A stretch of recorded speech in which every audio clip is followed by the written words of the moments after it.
Hello everyone.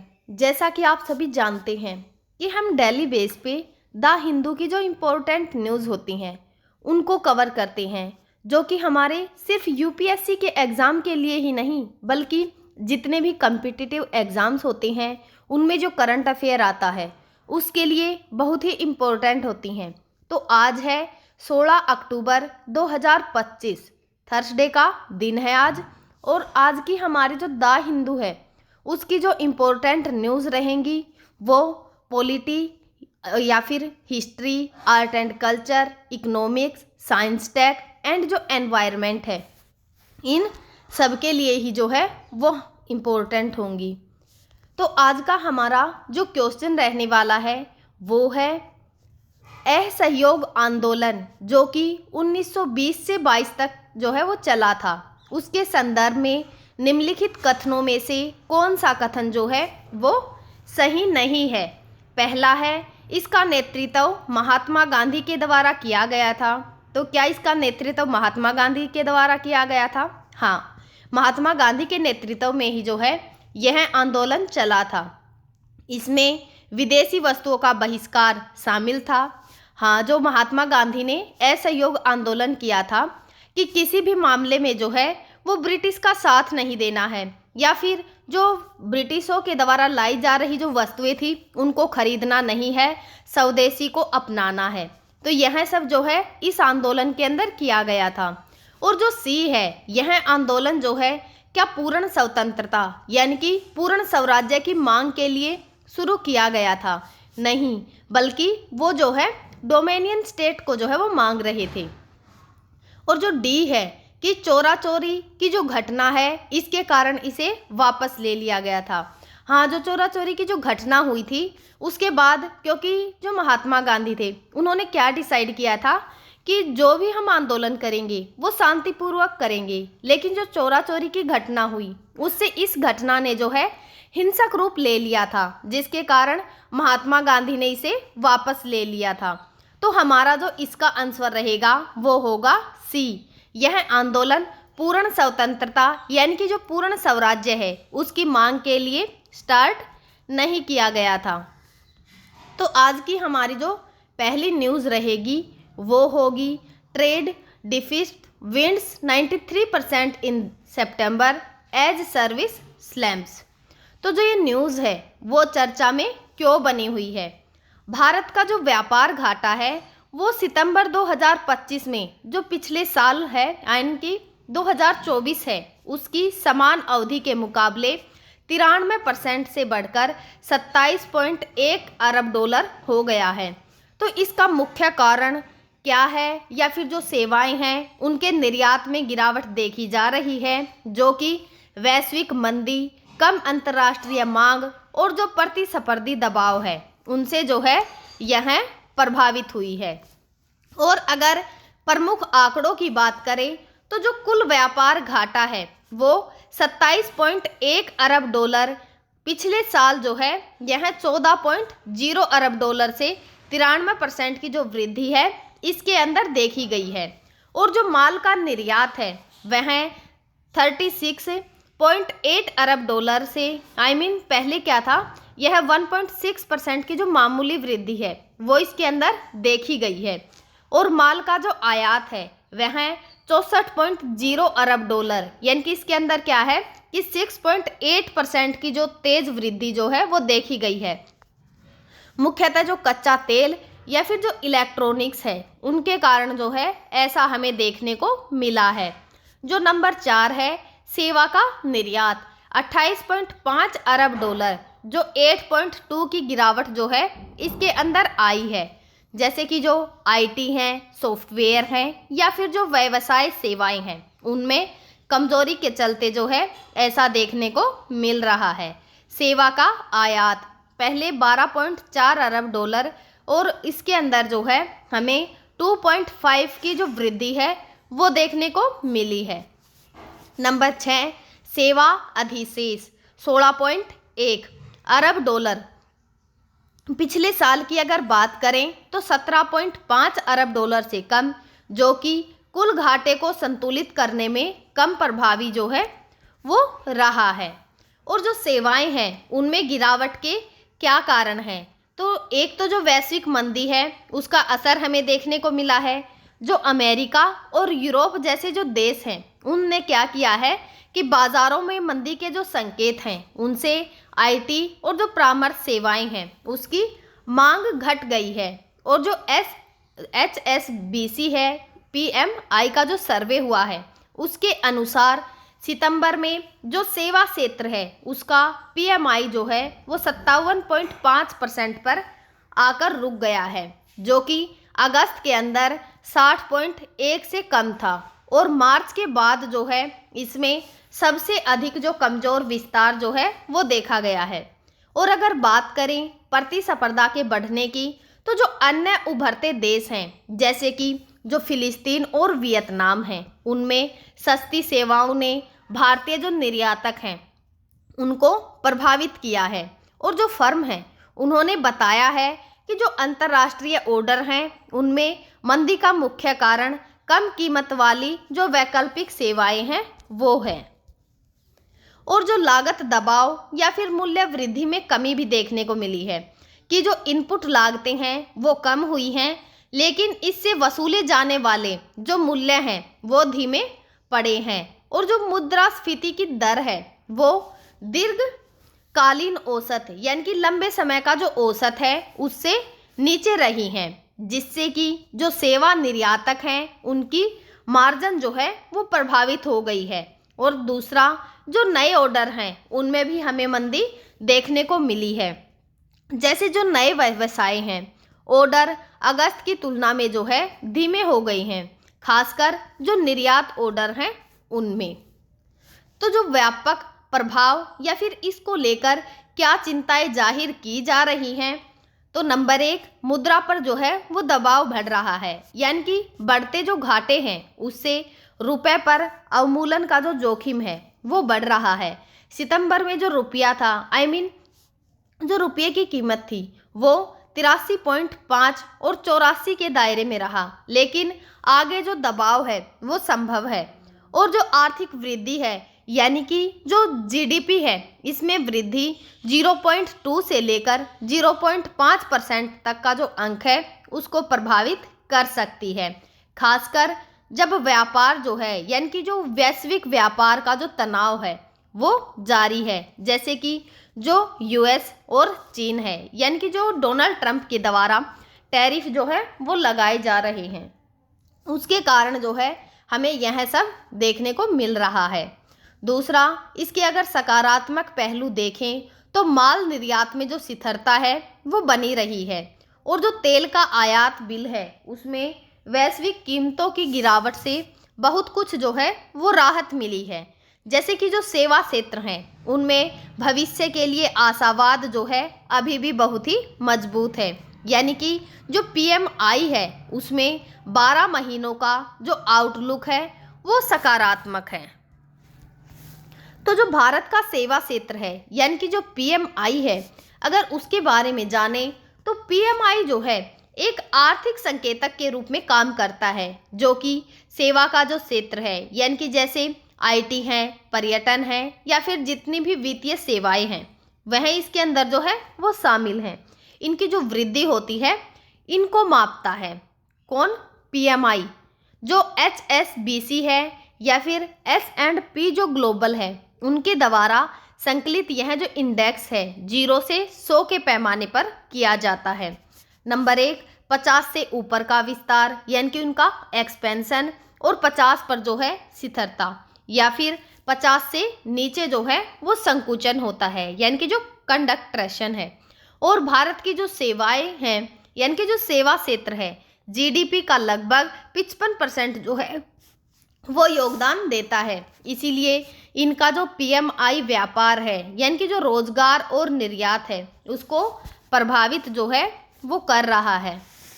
और अगर जाने PMI के आंकड़े 2025 के, तो जुलाई 2025 में हमें PMI के जो मूल्य हैं वो 59.8 और जो इसकी स्थिति रही थी यानी कि विस्तार हो रहा था। और जैसे कि जो अगर इसकी मुख्य टिप्पणी देखें तो फ्लैश का अनुमान मैन्युफैक्चरिंग के साथ जो समग्र है उसमें वृद्धि देखने को मिली थी। और अगस्त 2025 की बात करें तो 62.9 जो पीएमआई का मूल्य रहा और इसमें जो है बहुत अधिक मजबूत विस्तार हुआ। 15 वर्षों का जो है उस समय पर उच्चतम स्तर पर पहुंच गया था। जैसे कि नए ऑर्डर या फिर जो निर्यात है उसमें तेजी देखी गई थी। और अगर अब बात करें सितंबर 2025 की तो उसमें 60.9 यानी कि जो इसका विस्तार है वो मध्यम देखा गया। अगस्त से जो है वो गिरावट देखी गई इसके अंदर, लेकिन फिर भी मजबूत है। और जो अंतर्राष्ट्रीय मांग है वो कमज़ोर हो गई है। सॉरी, जो सितंबर 2025 है उसका विश्लेषण देखें तो जो पीएमआई है वो 60.9 पर आया है, जो कि प्रारंभिक जो अनुमान था वो था 61.6। उससे जो है कमी देखने को मिली है। जो नए बिजनेस ऑर्डर हैं या फिर जो आउटपुट है उसमें वृद्धि जो है वो धीमी हो गई है, खासकर जो निर्यात ऑर्डर हैं उनके अंदर मार्च 2025 के बाद जो है सबसे धीमी गति है। और फिर भी जो रोजगार सर्जन है या फिर भविष्य का जो आउटलुक है उसमें सकारात्मक जो है वो बनी रही है। तो जो कंपनियां हैं उन्होंने क्षमता का विस्तार, लागत का नियंत्रण और जो जीएसटी दर है उसमें कटौती से जो लाभ है उसकी उम्मीद भी जताई है। और अगर बात करें समग्र जो निजी एरिया है यानी कि जो कंपोजिट पीएमआई है उसके बारे में तो सितंबर में 61.0 जो कि जून 2025 के बाद सबसे कम है, लेकिन यह जो है विस्तार को दर्शा रहा है। तो विस्तार के क्या कारण हैं? एक तो घरेलू मांग की उत्पत्ति, घरेलू जो मांग है उसकी मजबूती। जैसे जो आईटी, परामर्श, व्यावसायिक सेवाएं हैं उनमें स्थानीय जो ऑर्डर हैं वो बढ़े हैं। और जो HSBC सर्वे है उसमें 400 प्लस जो कंपनियां हैं उनके द्वारा बताया गया है कि जो स्वास्थ्यपूर्ण मांग है उसमें वृद्धि का मुख्य जो है वो ड्राइवर रही है। जो निर्यात है उसमें भी सुधार जो है वो देखने को मिला है, चाहे भले ही वो धीमा हो। जो अमेरिका, यूरोप के बाजार हैं उनसे ऑर्डर जो हैं वो आए हैं, लेकिन वैश्विक मंदी से जो है इनकी गति थोड़ी धीमी पड़ गई है। और सितंबर में जो निर्यात है वृद्धि मार्च के बाद जो है सबसे कम देखी जा रही है। और रोजगार में जो निवेश हैं यानी कि जो नौकरियां हैं वो भी बढ़ी हैं, चाहे भले ही जो है वो धीमी गति से बढ़ी हों। और जो कंपनियों की क्षमता है वह भी बढ़ रही है। भविष्य का जो आउटलुक है मार्च 2025 के बाद सबसे ऊंचा है। और जो मुद्रास्फीति का नियंत्रण है यानी कि इनपुट लागतें जो हैं वो स्थिर रही हैं, जिससे कि जो मूल्य वृद्धि है वो भी सीमित हो गई है। तो इसको लेकर हमें क्या क्या चुनौतियाँ या फिर जो प्रभाव हैं वो देखने को मिल रहे हैं। तो अगस्त के 62.9 से सितंबर में जो कमी है यानी कि जो वैश्विक मांग है वह कमज़ोर हुई है। जैसे कि यूएस चीन का जो व्यापार तनाव जो है वो चल रहा है उससे यह आई है, जिससे कि जो सेवा निर्यात है वो प्रभावित हो सकता है। जैसा कि हमने पिछली जो क्वेरी है उसमें व्यापार जो घाटा है उस पर चर्चाएं की थी। तो जो आर्थिक प्रभाव है कि मजबूत पीएमआई जीडीपी वृद्धि को सपोर्ट करता है। जो 2025 की अगर बात करें तो उसमें हमें 7% प्लस जो अनुमान है वो देखने को मिला था, लेकिन जो निर्यात है उसे धीमा होने से रुपए पर जो है वो दबाव बढ़ रहा है। यानी कि जो आरबीआई है वह ब्याज दर कटौती से और जो सहायता है वो मिल सकती है। तो जो व्यापार घाटा है उससे अगर संबंध स्थापित करें यानी कि उसके संबंध में देखें तो सितंबर 2025 में जो सेवा का निर्यात है उसमें 8.2% की गिरावट देखी गई, जो कि 28.5 जो अरब डॉलर, उनसे व्यापार जो घाटा है उसको 27.1 अरब डॉलर तक बढ़ाने में जो है महत्वपूर्ण भूमिका निभाई है। और जो सेवा अधिशेषी है यानी कि सामान्य रूप से जो माल घाटे हैं वो 27.2 अरब डॉलर को संतुलित करता है, लेकिन सितंबर में जो है इसकी कमजोरी ने कुल घाटे को 93% बढ़ा दिया है, जो कि पीएमआई में जो निर्यात है यानी कि जो ऑर्डर हैं उनकी धीमी वृद्धि इस गिरावट का एक प्रमुख कारण जो है वो रही है। तो अगर तुलनात्मक जो विश्लेषण है उसको देखें तो पिछले महीने से की तुलना में अगस्त 2025 में हमें 62.9 यानी कि जो 15 वर्षीय उच्च यानी कि ऊंचा मजबूत घरेलू और जो निर्यात मांग है उसके कारण ऐसा हुआ। और जो जुलाई 2025 है उसमें 59.8 यानी कि जो मध्यम विस्तार देखने को मिला था, लेकिन सितंबर में से जो है यह कम था। जो सितंबर 2024 है उसमें 58.5%। और अगर बात करें सितंबर 2025 का पीएमआई जो कि पिछले साल से बेहतर है, लेकिन गति जो है वो गति के अंदर जो कमी है वो चिंता का विषय बनी हुई है। और अगर तुलना करें दूसरे देशों से तो जो यूएस है उसकी सेवा पीएमआई 55 यानी कि सितंबर 2025 का बता रहे हैं कि 55 थी, जो कि मंदी का संकेत है। और अगर बात करें चीन की तो सेवाएं जो हैं वो पीएमआई 52 है, तो घरेलू मांग पर जो है वो निर्भर है। भारत का पीएमआई वैश्विक औसत 50 से 55 काफ़ी ऊपर है, जो कि मजबूत घरेलू जो अर्थव्यवस्था है उसको दर्शा रहा है। और इसके जो आर्थिक प्रभाव हैं कि जीडीपी पर जो सेवा पीएमआई है उसका 60.9 जो Q3 2025 है उसमें 7% प्लस जो जीडीपी वृद्धि है उसका समर्थन कर रहा है। हालांकि जो निर्यात है उसमें मंदी से वृद्धि जो है 0.2 से लेकर 0.5% तक जो है वो प्रभावित हो सकती है। और अगर बात करें रुपये पर इसका क्या इफेक्ट होगा तो जो निर्यात कमजोरी से रुपये पर जो है वो दबाव बढ़ जाएगा, जो कि आरबीआई की जो नीतियां हैं जैसे कि जो ब्याज दर में कटौती है इसे जो है वह संतुलित कर सकती है। जो रोजगार है वो भी धीमी भर्ती के बावजूद सेवा क्षेत्र रोजगार सृजन में अग्रणी है, खासकर जो आईटी या फिर जो पर्यटन है उनके अंदर। और आज का हमारा जो है इस न्यूज़ से रिलेटेड क्वेश्चन जो है वो क्या रहने वाला है कि सितंबर 2025 में भारत के सेवा क्षेत्र पीएमआई के संदर्भ में निम्नलिखित में से कौन सा कथन सही है। नंबर 1, सेवा पीएमआई 50 से नीचे था जो कि संकुचन को दर्शाता है। बी, सेवा पीएमआई 60.9 था जो कि अगस्त 2025 के 62.9 से कम था। सी, सेवा निर्यात में कोई बदलाव नहीं हुआ है।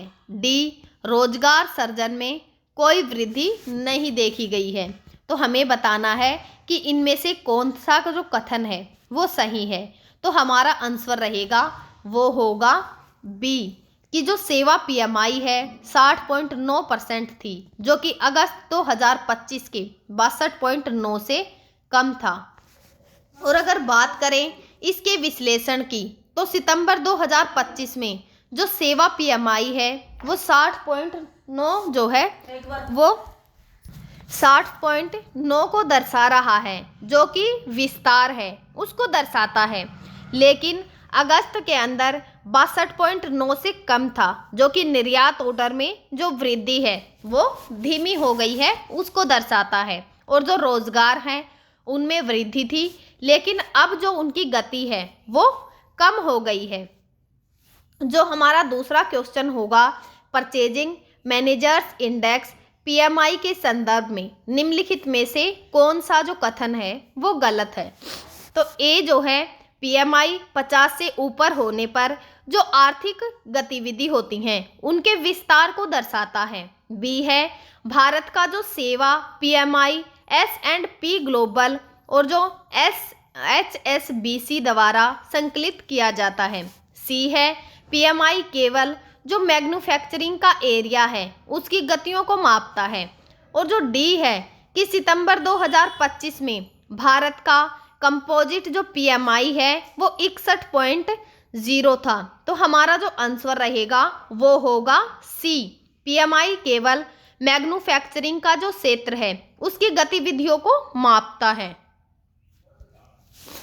जो नेक्स्ट क्वेश्चन है कि सितंबर 2025 में भारत का व्यापार घाटा 93% बढ़कर 27.1 अरब डॉलर हो गया है। इसका मुख्य कारण क्या था? नंबर ए, भारत निर्यात में भारी कमी, बी, सेवा निर्यात में 8.2% की गिरावट, सी, कच्चे तेल के आयात में कमी, डी, सेवा आयात में भारी वृद्धि। तो हमारा जो आंसर रहेगा वो होगा सेवा निर्यात में 8.2% की गिरावट, यानी कि बी।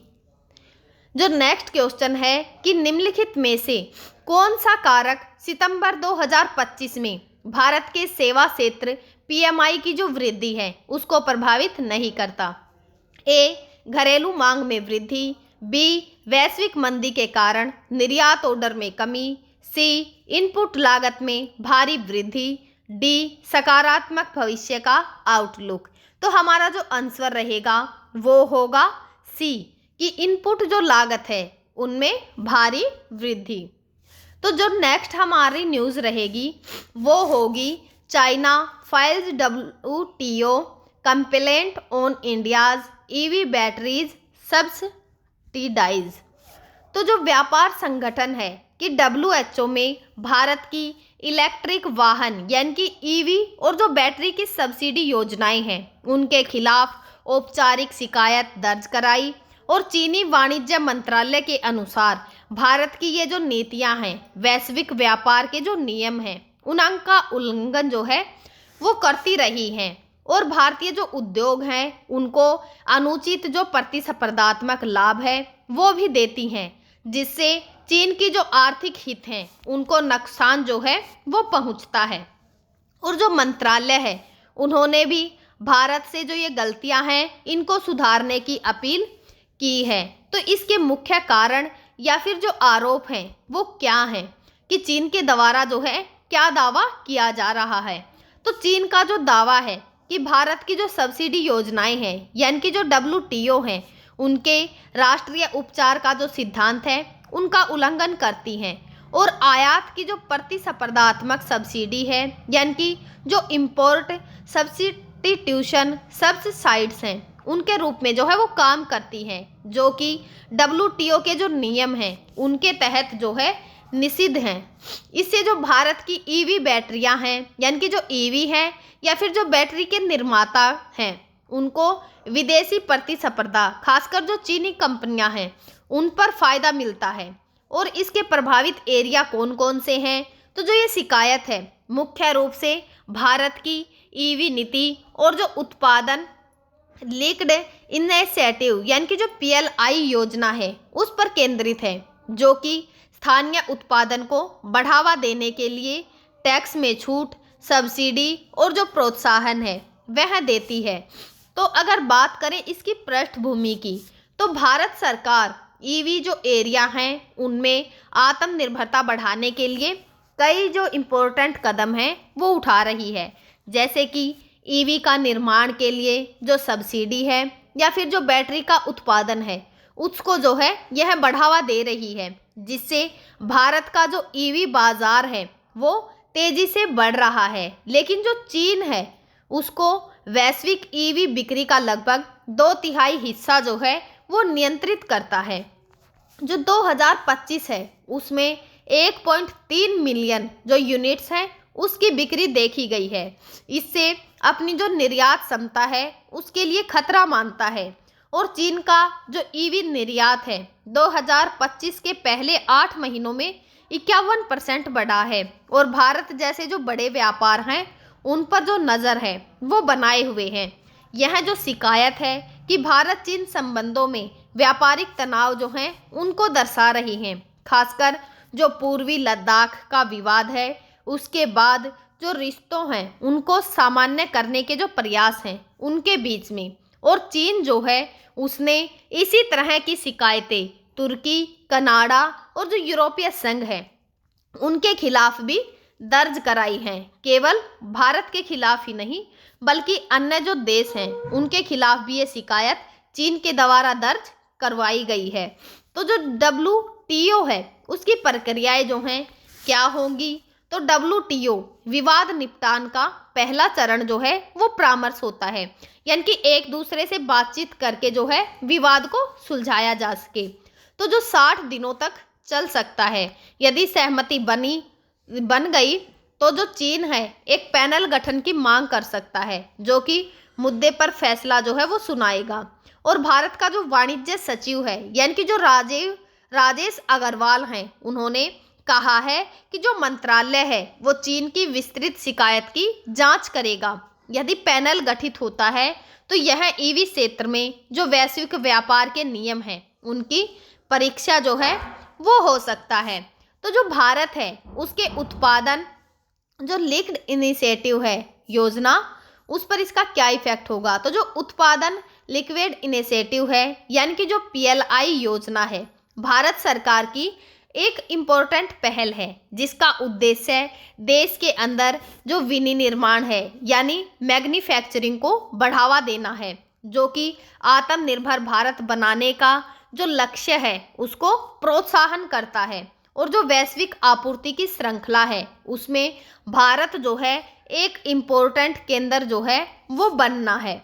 जो ये योजना है इसको 2020 में स्टार्ट किया गया था और इसे विभिन्न जो एरिया हैं उनमें लागू भी किया गया, जिससे कि जो इलेक्ट्रिक वाहन यानी कि जो EV है और बैटरियों का निर्माण, मोबाइल फ़ोन की जो फार्माटिक्स हैं या फिर जो ऑटोमोबाइल्स जैसे सेक्टर हैं उनके अंदर जो है इसे शामिल किया गया। और जो PLI की योजना है उसका मुख्य लक्ष्य स्थानीय उत्पादन को बढ़ाना, निर्यात को प्रोत्साहन देना या फिर जो रोजगार हैं उनमें सृजन करना, यानी कि रोजगार को बढ़ाना।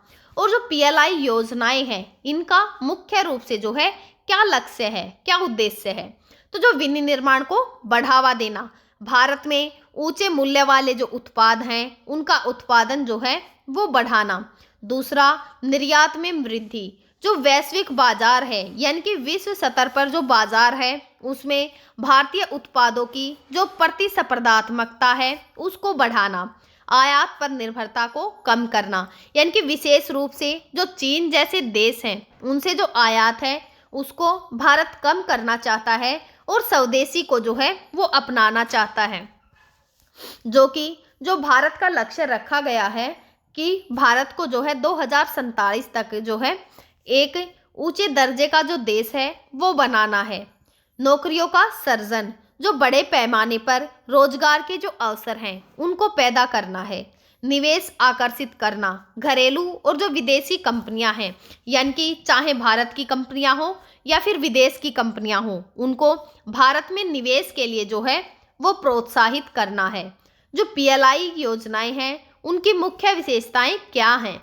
तो जो प्रोत्साहन की संरचना है यानी कि जो PLI योजना है इसके तहत सरकार जो कंपनियां हैं उनको अतिरिक्त उत्पादन के आधार पर 4 से 6% तक की जो वित्तीय प्रोत्साहन राशि है वो प्रदान करती है। यह प्रोत्साहन जो है बिक्री में जो वृद्धि है उस पर आधारित होता है।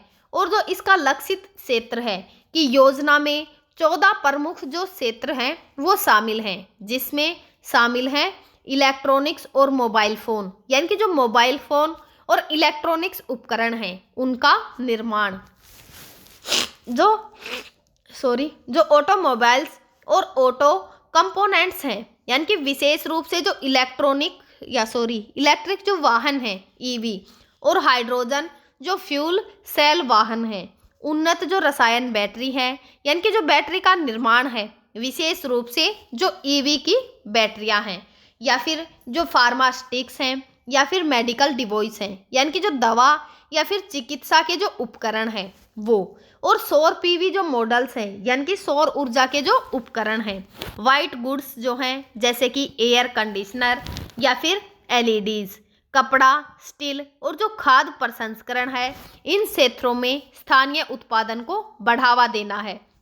और जो समावधि की बात करें यानी कि टाइम की बात करें तो योजना जो है आमतौर पर 5 से 6 साल की जो अवधि होती है उसके लिए लागू होती है, जिसमें कंपनियों को अपना जो उत्पादन का लक्ष्य है वो हासिल करने होते हैं। और अगर पात्रता की बात करें तो घरेलू हो या फिर विदेशी, दोनों कंपनियों को भारत में निवेश और जो उत्पादन है बढ़ाने के लिए प्रतिबद्ध है। इस योजना के लिए जो है वो पात्र हैं। तो जो पीएलआई योजना है उसका ढांचा क्या है? निवेश और उत्पादन का जो लक्ष्य है कि जो कंपनियां हैं उनको न्यूनतम निवेश और जो उत्पादन लक्ष्य है उनको पूरा करने होते हैं। उदाहरण के लिए जो ईवी बैटरी है इसके लिए एसीसी पीएलआई की जो योजना है उनमें कंपनियों को 5 साल में 20 जो GWH की बैटरी हैं उनके उत्पादन क्षमता को स्थापित करना होगा। और जो इसका वित्तीय आवंटन है कि सरकार ने विभिन्न जो एरिया हैं उनके लिए कुल 2 लाख करोड़ रुपए से अधिक का बजट जो है वो आवंटित किया है। उदाहरण के लिए जो मोबाइल फ़ोन है या फिर इलेक्ट्रॉनिक्स हैं उनमें 45,000 करोड़ रुपए, या फिर जो एसीसी की बैटरी हैं उनमें 18,100 करोड़ रुपए, और ऑटोमोबाइल्स और जो ऑटो कंपोनेंट्स हैं उनके अंदर 25,938 करोड़ रुपए। और प्रशासन जो है प्रत्येक एरिया के लिए अलग अलग मंत्रालय, जैसे कि इलेक्ट्रॉनिक्स के लिए मेटवाइज, बैटरी के लिए नीति आयोग और जो भारी उद्योग मंत्रालय है इनकी योजनाओं को लागू करते हैं। ईवी और जो बैटरी का एरिया है उसमें पीएलआई जो योजना है उसका क्या महत्व है? तो ईवी के लिए पीएलआई यानी कि जो ऑटोमोबाइल्स और ऑटो कंपोनेंट्स हैं इनका लक्ष्य क्या है कि इलेक्ट्रिक जो वाहन हैं या फिर उनके जो कंपोनेंट्स हैं जैसे कि बैटरी है, मोटर है, इनका जो है स्थानीय उत्पादन को बढ़ावा देना उनका लक्ष्य है। जो प्रोत्साहन है वो 4 से 6% की जो सब्सिडी है अतिरिक्त बिक्री पर है। और अगर बात करें प्रमुख लाभार्थी की तो जैसे टाटा मोटर्स हैं, महिंद्रा है, ओला इलेक्ट्रिक्स है या फिर जो हीरो मोटर कॉर्प्स जैसी कंपनियां हैं वो इसका लाभ उठा रही हैं। और इसके जो प्रभाव हैं कि 2025 तक भारत का ईवी बाजार जो है उसमें हमें तेजी देखने को मिल रही है। और जो पीएलआई है उन्होंने स्थानीय ईवी उत्पादन की जो गति है उसको धीमा कर दिया है।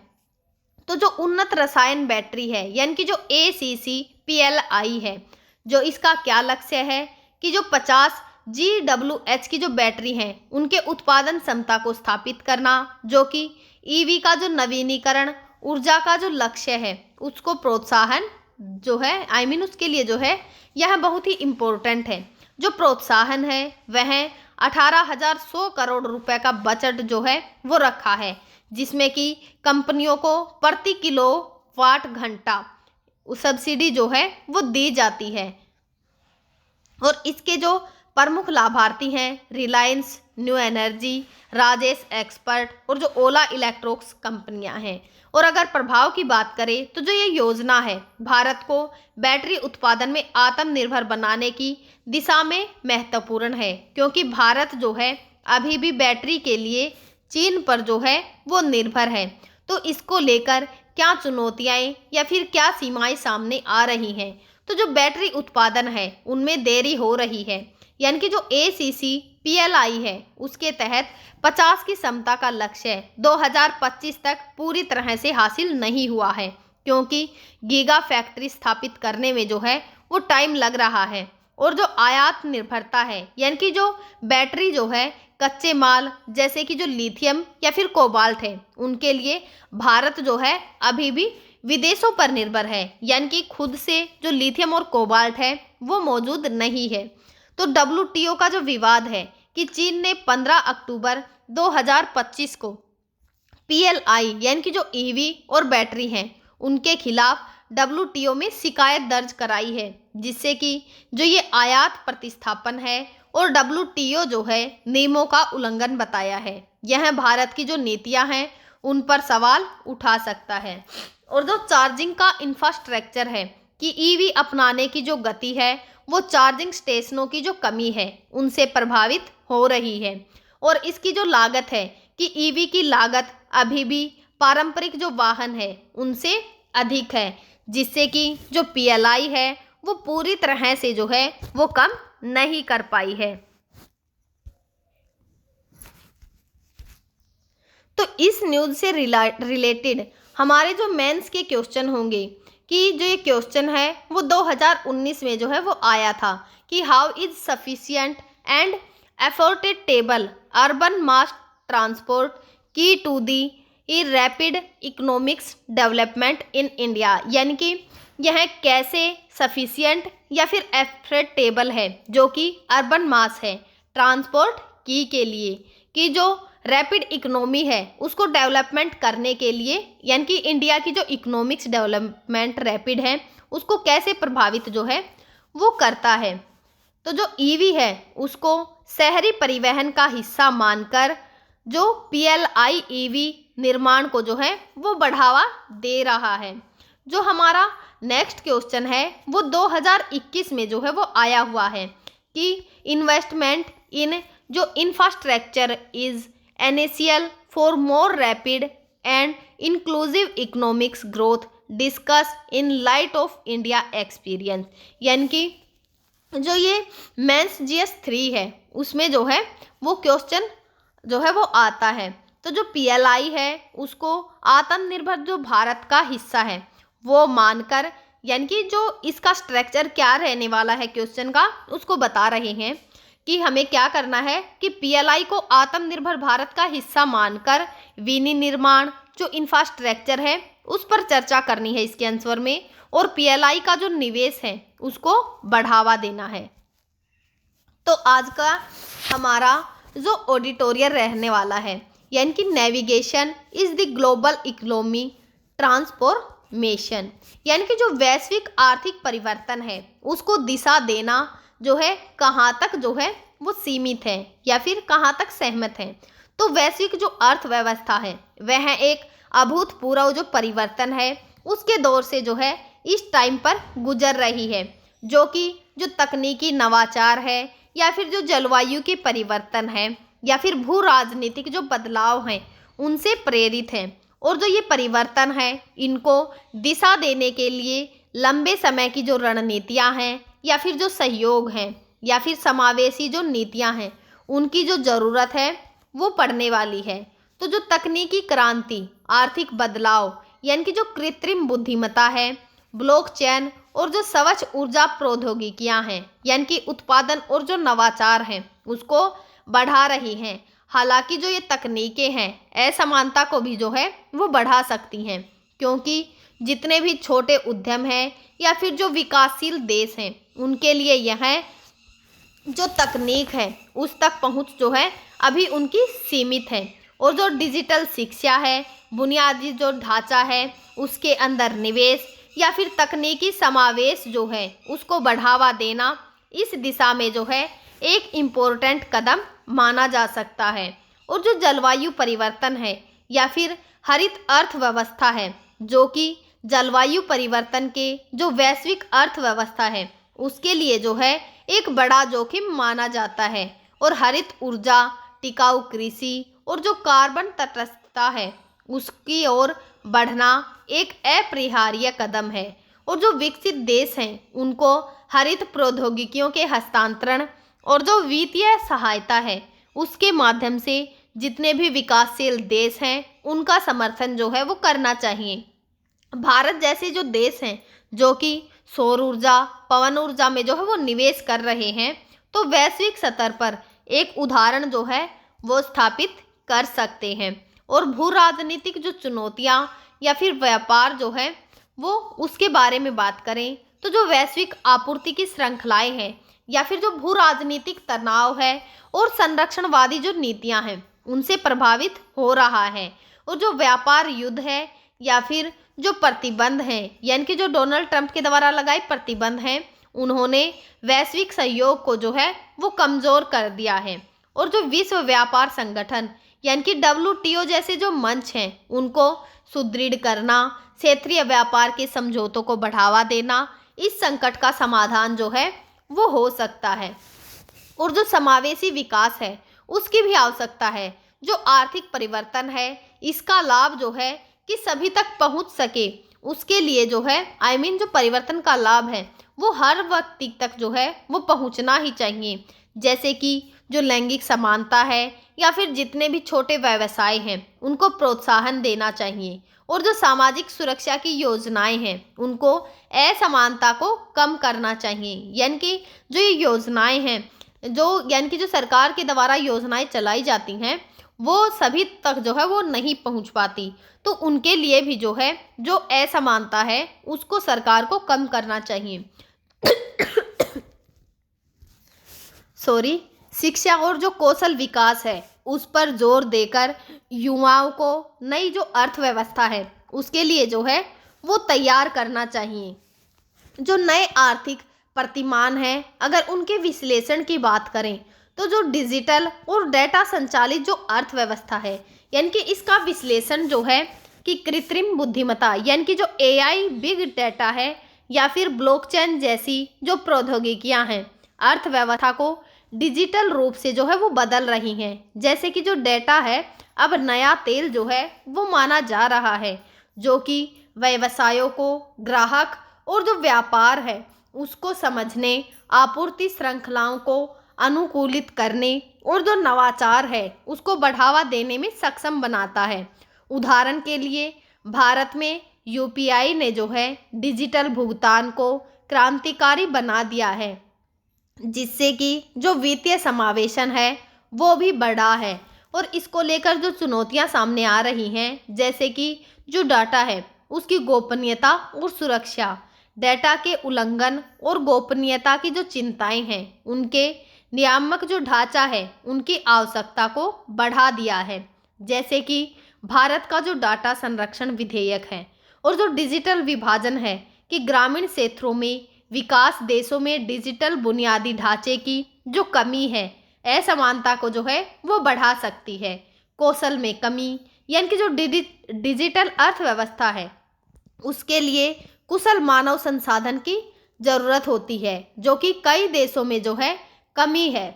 और जो अवसर हैं कि डिजिटल जो स्टार्टअप है, स्मार्ट सिटी की जो परियोजनाएं हैं या फिर जो ई कॉमर्स है उसके विस्तार से रोजगार सृजन और जो आर्थिक विकास है उसको गति मिल सकती है। भारत जैसे जो देश हैं जो कि डिजिटल इंडिया और स्टार्टअप इंडिया जैसे जो कार्यक्रम हैं उनके माध्यम से इस अवसर का लाभ जो है वो उठा सकते हैं।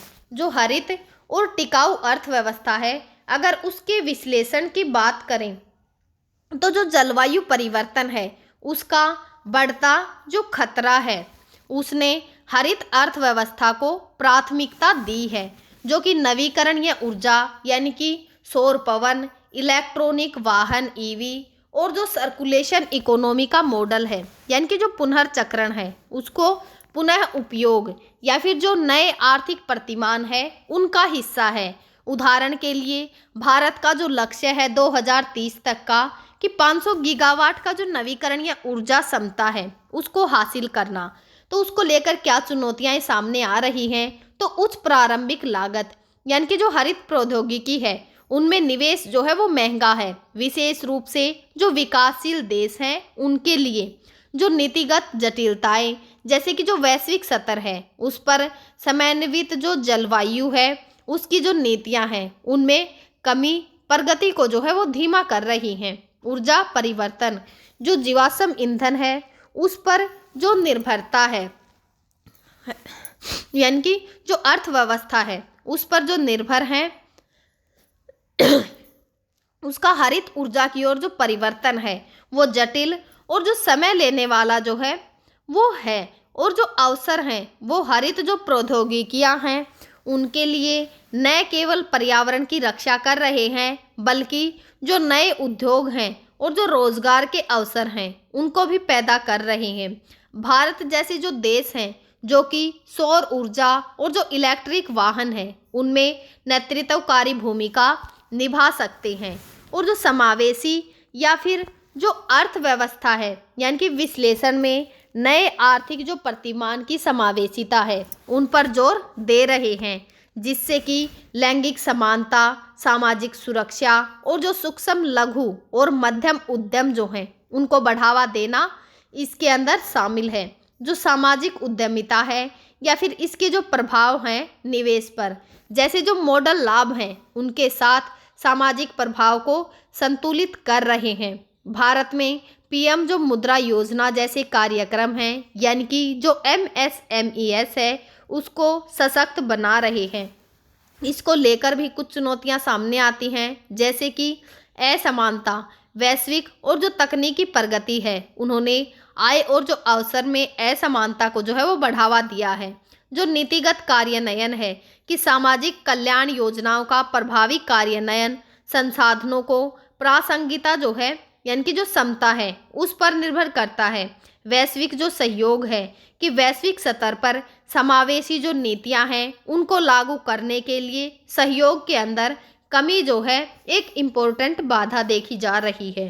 तो जो अवसर हैं कि समावेशी जो नीतियां हैं, समावेशी नीतियों को लागू करने के लिए जो है सहयोग में कमी जो देखने को हमें मिल रही है। और जो अवसर हैं कि जो समावेशी जो नीतियां हैं सामाजिक स्थिरता और लंबे समय का जो आर्थिक विकास है उसको बढ़ावा देती हैं। शिक्षा, स्वास्थ्य और जो कौशल विकास है उसमें जो निवेश है उसने एक समृद्ध और उत्पादक जो कार्यबल है उसको तैयार जो है वो हो सकता है। और जो भू राजनीतिक और क्षेत्रीय आर्थिक प्रतिमान है, इसके विश्लेषण की बात करें तो वैश्विक आपूर्ति की जो श्रृंखलाएं हैं उनका पुनर्गठन, क्षेत्रीय व्यापार जो समझौते हैं जैसे कि RCEP या फिर CPTPP और डी जो ग्लोबलाइजेशन है, उनकी प्रवृत्ति नए जो आर्थिक प्रतिमान है उनको आकार दे रही हैं। भारत जैसे जो देश हैं कि जो आत्मनिर्भर भारत बनाने पर जो है वो जोर दे रहे हैं।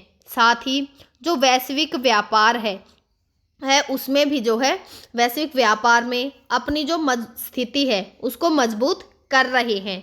और इसको लेकर क्या चुनौतियां सामने आ रही हैं, तो जो संरक्षणवाद, बढ़ता संरक्षणवाद वैश्विक व्यापार को बाधित कर रहा है। जो आपूर्ति श्रृंखला है, जोखिम, महामारी, जो कि भू राजनीतिक जो तनाव है उनसे आपूर्ति की जो श्रृंखलाएं हैं उनको क्या है नाजुक को उजागर कर रहा है। जो वैश्विक सहमति जो है उसमें कमी, जो जलवायु है या फिर व्यापार और प्रौद्योगिकी जैसे जो मुद्दे हैं उन पर वैश्विक सहमति बनाना कठिन है। जो अवसर हैं जैसे कि क्षेत्रीय सहयोग, आत्मनिर्भरता पर आधारित नीतियां देश को जो है अधिक लचीला और स्थिर अर्थव्यवस्था बनाने में जो है वो हेल्प कर सकती हैं। और भारत की जो मेक इन इंडिया और PLI की जो योजनाएं हैं इस दिशा में जो है एक इम्पोर्टेंट कदम जो है वो मानी जा रही हैं। तो भारत का इसको लेकर क्या दृष्टिकोण है? भारत इन नए जो आर्थिक प्रतिमान हैं उनमें एक महत्वपूर्ण भूमिका निभाने की स्थिति में है। और जो डिजिटल अर्थव्यवस्था है उसमें भारत का योगदान, उदाहरण के लिए जो UPI है वो डिजिटल इंडिया और हरित ऊर्जा में निवेश, MSMES जो है उसको बढ़ावा देने वाली जो नीतियां हैं उन्हें जो वैश्विक नेतृत्व हैं वो प्रदान कर सकती हैं। और जो हालांकि जो बुनियादी ढांचा है, शिक्षा या फिर जो नीतिगत सुधार हैं उनमें निरंतर जो निवेश है उसकी आवश्यकता है। और पुनः है जो अंशांकन की आवश्यकता, यानी कि जो वैश्विक आर्थिक परिवर्तन है उसके संदर्भ में कि जो तकनीकी विघटन है जैसे कि जो कृत्रिम बुद्धिमत्ता है, ब्लॉकचेन है, 5G जैसी जो प्रौद्योगिकियां उद्योगों को जो है वो पुनर्परिभाषित कर रही हैं। जो प्रारंभिक आर्थिक मॉडल जो कि भौतिक संसाधन है या फिर जो श्रम पर आधारित थे, जब डेटा और स्वचालन है उससे संचालित हो रहे हैं। उदाहरण के लिए जो डिजिटल भुगतान की प्रणाली है जैसे कि जो भारत का UPI है या फिर वित्तीय लेन देन को जो है वो बदल रहा है। इस प्रभाव के लिए नीतियां और जो कार्यबल हैं उनको डिजिटल युग के अनुरूप जो है पुनः अंशांकित करता होगा। जो जलवायु परिवर्तन का संकट है, जलवायु परिवर्तन ने टिकाऊ विकास को अनिवार्य बना दिया है।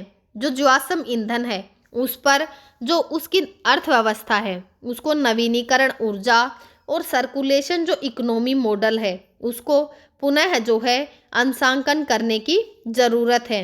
जो कि भारत जैसे जो देश हैं उनको 2030 तक 50% ऊर्जा नवीकरणीय जो स्रोत हैं उनसे प्राप्त करने का लक्ष्य रखते हैं, जो कि नीतियां और जो निवेश है उनमें भारत को तेजी लानी होगी। और जो भू राजनीतिक पुनः संतुलन है, जैसे कि जो वैश्विक आपूर्ति की श्रृंखलाएं हैं, व्यापार युद्ध चल रहे हैं और क्षेत्रीय गठजोड़ जैसे कि क्वाड या फिर जो रीप हैं, उन्होंने वैश्विक अर्थव्यवस्था के नियमों को बदल दिया है।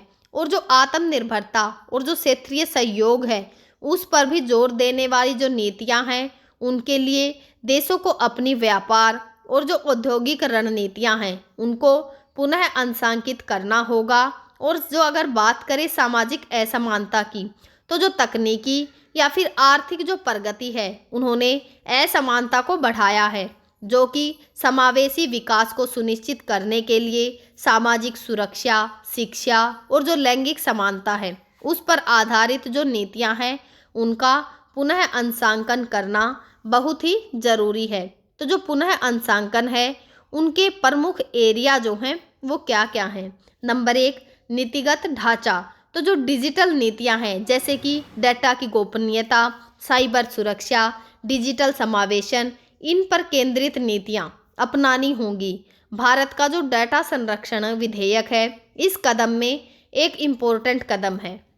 जो हरित नीतियां हैं कि कार्बन कर, हरित ब्रांड और जो नवीकरणीय ऊर्जा सब्सिडी हैं जैसे उपायों को प्राथमिकता देनी होगी। और जो व्यापार की नीतियां हैं कि वैश्विक जो व्यापार समझौते हैं उनमें संतुलन जो है वो बनाए रखते हुए आत्मनिर्भरता को बढ़ावा देना होगा। जो कार्यबल का पुनः कौशलन है कि डिजिटल और हरित अर्थव्यवस्था के लिए कार्यबल को नए कौशल सिखाने की आवश्यकता है। भारत में स्किल्स इंडिया जैसे जो कार्यक्रम हैं उनको और विस्तार जो है वो देना होगा। तकनीकी शिक्षा और जो व्यापारिक प्रशिक्षण है उसको बढ़ावा देकर युवाओं को भविष्य के लिए जो है वो रेडी करना होगा। इसका जो आर्थिक मॉडल है कि पारंपरिक जो विकास मॉडल से हटकर सर्कुलर इकोनॉमी को प्रभाव निवेश जैसे जो मॉडल हैं वो अपनाने चाहिए। और जो सूक्ष्म, लघु और जो मध्यम उद्यम हैं उनको सशक्त बनाने के लिए वित्तीय और जो तकनीकी सहायता है उसको भी बढ़ाना होगा। वैश्विक सहयोग, जो जलवायु, व्यापार, प्रौद्योगिकी जैसे जो मुद्दे हैं उन पर वैश्विक सहमति बनाना आवश्यक है। G20 और जो COP जैसे मंच हैं इस दिशा में बहुत ही इम्पोर्टेंट जो रोल है उसको अदा कर सकती हैं।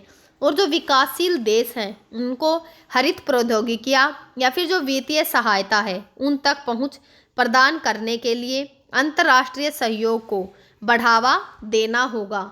और जो क्या क्या चुनौतियाँ सामने आ सकती हैं, तो नीतिगत सुधारों में देरी और कार्यान्वयन की कमी, यानी कि जो वैश्विक और क्षेत्रीय स्तर है उस पर सहमति में कमी है। और संसाधनों का असमान वितरण और डिजिटल विभाजन, इसके लिए जो है क्या क्या समाधान किए जा सकते हैं? तो जो नीतिगत सुधार हैं उनको तेज करना होगा, पारदर्शी कार्यान्वयन को सुनिश्चित करना होगा, क्षेत्रीय और जो वैश्विक मंच हैं उस पर सहयोग को बढ़ावा देना होगा, या फिर डिजिटल और जो हरित बुनियादी ढांचे हैं उनमें अपने निवेश को बढ़ाना होगा। तो हमारे जो मेंस के क्वेश्चन होंगे जो कि 2019 में जो है वो आया था कि नव उदारवादी विकास नियोजन के संदर्भ में बहुस्तरीय नियोजन संचालन को लागत प्रभावी बनाने और कई कार्यान्वयन अवरोधों को दूर करने की जो उम्मीद है उसको जताता है। तो चर्चा कीजिए। जो दूसरा क्वेश्चन है वो 2018 में आया हुआ है कि वैश्वीकरण ने भारतीय अर्थव्यवस्था के औपचारिक क्षेत्र में रोजगार को कैसे कम किया, क्या बढ़ती अनौपचारिकता देश के विकास के लिए हानिकारक है। तो इस न्यूज़ से रिलेटेड हमारे जो प्रीलिम्स के क्वेश्चन जो है वो रहने वाले हैं कि which initiative in India aligns with the recalibration of economics politics for a green economy, यानी कि भारत जो है कौन सी पहल हरित अर्थव्यवस्था के लिए आर्थिक जो नीतियां हैं उनका पुनर्संरचनात्मक एक रूप है। A Digital India, B Make in India, C National Solar Mission, D Skill India. तो हमारा जो आंसर होगा वो होगा सी राष्ट्रीय सौर मिशन यानी कि नेशनल सोलर मिशन। दूसरा जो हमारा क्वेश्चन है कि what is a major change associated with the digital economy as part of global economy transformation, यानी कि जो वैश्विक आर्थिक परिवर्तन है उनके हिस्सों के रूप में डिजिटल अर्थव्यवस्था से जुड़ी एक चुनौती क्या है? Lack of skilled manpower यानी कि जो कुशल जनहित की कमी, B over reliance on physical infrastructure यानी कि जो भौतिक बुनियादी ढांचा है उन पर अत्यधिक निर्भरता, सी एक्सक्लूसिव ग्लोबल कॉरपोरेशन यानी कि अत्यधिक वैश्विक सहयोग, D absence of data driven technologies. तो हमारा जो आंसर होगा वो होगा a lack of skills मैग्नी powers यानी कि जो कुशल जनशक्ति है उसके अंदर कमी। हमारा जो नेक्स्ट क्वेश्चन होगा कि which of the following is a key driver of the new economics paradigms discuss in the content of global economy transformation, यानी कि निम्नलिखित में से कौन सा वैश्विक आर्थिक परिवर्तन के संदर्भ में सही है? चर्चा कीजिए। नए जो आर्थिक प्रतिमान है उनका एक प्रमुख चालक है। Number A decline of technologic invention यानी कि तकनीकी नवाचार में गिरावट, B shift toward green and sustainable economy हरित और टिकाऊ अर्थव्यवस्था की ओर बदलाव, C increased reliance on fossil fuel यानी कि जो जीवाश्म ईंधन है इसकी बढ़ती निर्भरता, डी है reduction in global trade agreement यानी कि जो वैश्विक व्यापार है उनके समझौतों में कमी। तो हमारा जो आंसर होगा वो होगा बी हरित टिकाऊ अर्थव्यवस्था की ओर बदलाव। तो आज का हमारा जो क्वेश्चन है कि निवेश के संदर्भ में निम्नलिखित पर विचार कीजिए। एक बॉन्ड, दो प्रतिरक्षा निधियां हेज फंड्स, सी स्टॉक, डी जोखिम पूंजी। तो उपयुक्त में से कितनों को वैकल्पिक जो निवेश निधि है वो माना जाता है? नंबर ए केवल एक, नंबर दो केवल दो, नंबर सी केवल तीन, नंबर डी सभी चार। तो इस क्वेश्चन का जो आंसर है आप सभी को कमेंट में जो है वो देना है। तो आज के लिए इतना ही। हम जो है आगे भी आप सभी के साथ इसी प्रकार से जो हिंदू की इम्पोर्टेंट न्यूज़ होंगी उनको फुल डिटेल्स प्रीलिम्स और मेंस के क्वेश्चन के साथ सॉल्व करते रहेंगे। तब तक आप पढ़ते रहिए, खुश रहिए। Thank you.